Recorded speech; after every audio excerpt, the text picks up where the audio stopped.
ክቡር አባታችን መላከ ብስራት ቆሞስ አባ ወልደ ኢየሱስ የካቴድራላችን አስተዳዳሪ፣ ክቡራን አበው መነኮሳት፣ ካህናት፣ ወንድሞች ዲያቆናት፣ የጌታችንን ትንሣኤ ክብራችሁ መሆኑን አውቃችሁ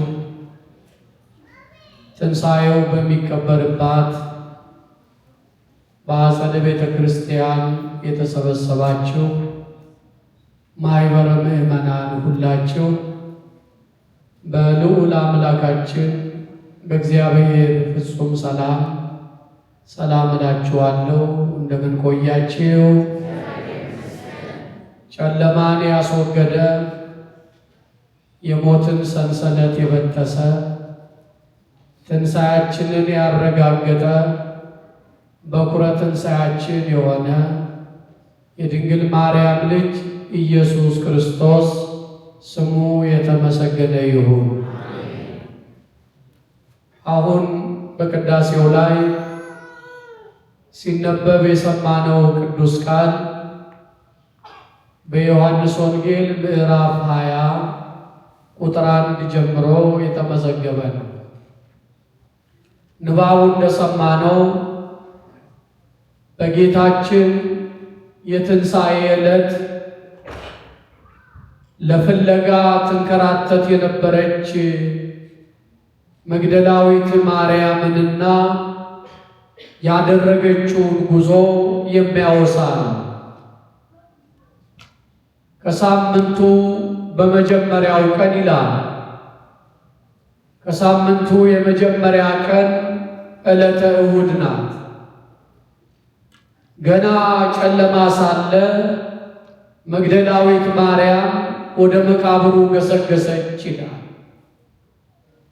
ይህች እናት እንቅልፍ ያሳጣት ጉዳይ አለ። ይህች እናት ተደላድላ እንዳትተኛ የሚጠዘጥዛት ጉዳይ አለ። ያም የጌታችን መከራ ነበር።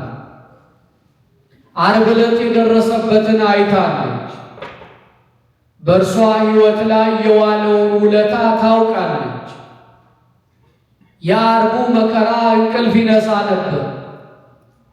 ከሞቱ አሟሟቱ እንዲሉ በኢየሱስ ክርስቶስ ላይ ያደረጉበት ቋንቋ የሚገልጠው አልነበረም። ይሄንን ታውቃለች። ወደ መቃብር ዮሴፍና ኒቆዲሞስ በክብር ገንዘው ወደ አዲስ መቃብር ሲያወርዱት አይታለች። እንደ ተራ ሩቅ ብእሲ በዝምታ አልገነዙትም። ቅዱስ እግዚአብሔር፣ ቅዱስ ኃያል፣ ቅዱስ ሕያው የማይሞት አቤቱ ይቅር በለን እያሉ ገንዘውታል። መቃብር ሲያወርዱት አይታለች።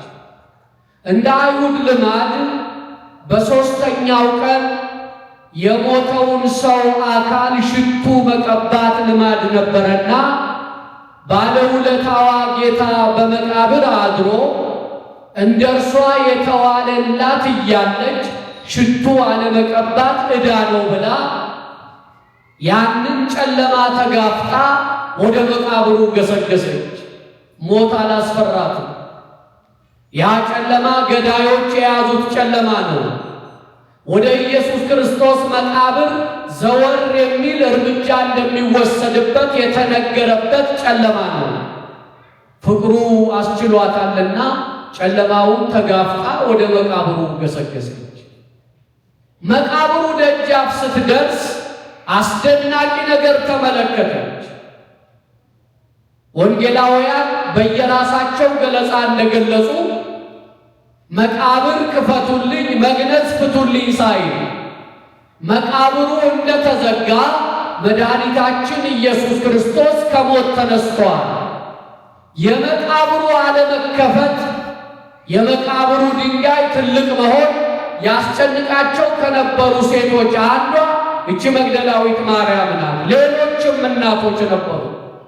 መልአከ እግዚአብሔር የመቃብሩን ድንጋይ አንከባሎ በላዩ ላይ ተቀምጦ ይጠብቃቸዋል። ማርያም መግደላዊት ወደ መቃብሩ ስትመጣ መቃብር አፉን ከፍቷል። ዝቅ ብላ ብትመለከት የጌታ ኢየሱስ ሥጋ አልነበረ። እየሮጠች ወደ ደቀ መዛሙርቱ ሄደች። ጌታዬን ወስደውታል አለች። አያችሁ፣ ማርያም መግደላዊት እንኳን ኢየሱስ ተነስቷል ብላ ለመናገር አልደፈረችም። ጌታዬን ወስደውታል ነው ያለችው። አንድ የሚሰርቅ ሰው የሰረቀው መስሏታል። አዎ፣ እነዚያ ሰቃዮችስ ተኝተን ሳለን ደቀ መዛሙርቱ ሰርቀው ወሰዱ በሉ አይደል ያሉት? የሚደንቅ ነው። በዓለም ታሪክ መቃብርን ለማስጠበቅ ሙት እንዳይነሳ ጠብቁልን ብለው ዘበኛ ያስቀመጡ አይሁድ ናቸው። አሁን ታላላቅ መካነ መቃብራት በዘበኛ ይጠበቃሉ። ዘበኛ መቃብሩን የሚጠብቀው ቆሻሻ የሚጥሉ መቃብር የሚያፈልሱ እንዳይኖሩ እንጂ ሙት እንዳይነሳ አይደለም። ኢየሱስ ከሞት ይነሳል ብለው መቃብር አስጠበቁ እነዚህ አይሁድ። የሚገርም ነው። ሬሳ ይነሳል ብለው የሞተ ይነሳል ብለው ጠብቁልን ብለው ዘበኛ አቆሙ። መድኃኒታችንን ዘበኛ አላስቀረውም። እነርሱ ትንሣኤው እንዲታበል ሐሰት እንዲባል ብዙ ገንዘብ ከፍለዋል። ሁሉን በገንዘብ እናደርጋለን የሚሉ ጥጋበኞች ነበሩ። ይሁዳን በ30 ብር እንደገዙት እንዳትረሱ። አንተ ሽጥልን እንጂ 30 እንሰጣለን አሉ። አሁንም አልተነሳም ብላችሁ አውሩ፣ ገንዘብ እንሰጣለን አሉ። በገንዘብ ጉዳዩን ለማፈን ጥረት አደረጉ። መግደላዊት ማርያምን መቃብሩን ስታይ ባዶ ሆነባት። ጌታዬን ወስደውታል አለች። ለደቀ መዛሙርት ነገረች። ሌላው ደቀ መዝሙር ዮሐንስ እየሮጠ መጣ።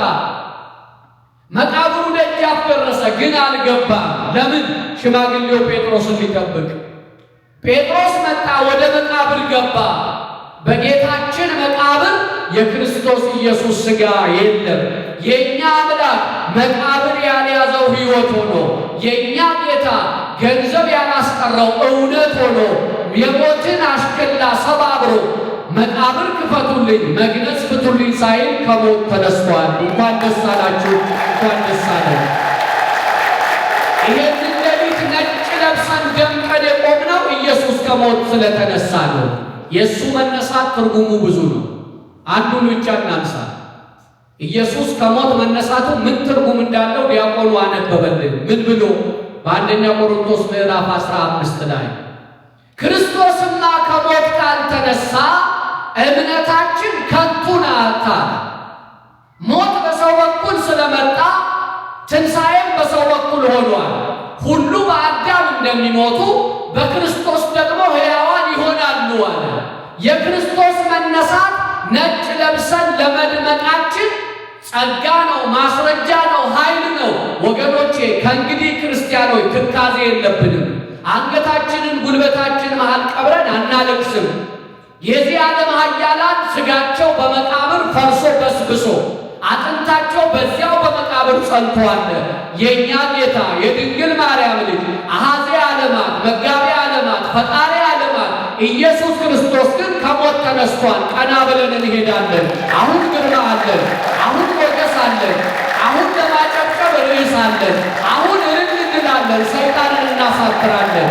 አሁን ለአምላካችን የምስጋና መሥዋዕት እንሰዋለን። ስንዘምር አናፍርም፣ ስናስቀድስ አናፍርም። አንጀታችሁን አስራችሁ የቆማችሁት እኮ ክርስቶስ ኢየሱስ ከሞት ስለተነሳ ነው። የትንሣኤው ጌታ እንዳለ አምናችሁ ነው ካባ ደርባችሁ ከፊታችን የተቀመጣችሁ። ከሞት የተነሳ የትንሣኤ ጌታ ስላለ የእሱ ሙሽራ ልትሆኑ ቀርባችኋል። እንኳን ደስ አለን፣ እንኳን ደስ አላችሁ። ክርስቶስ ከሞት ተነስቷል። አሜን። በእውነት ተነስቷል። ይቆየን። ስብሐት ለእግዚአብሔር።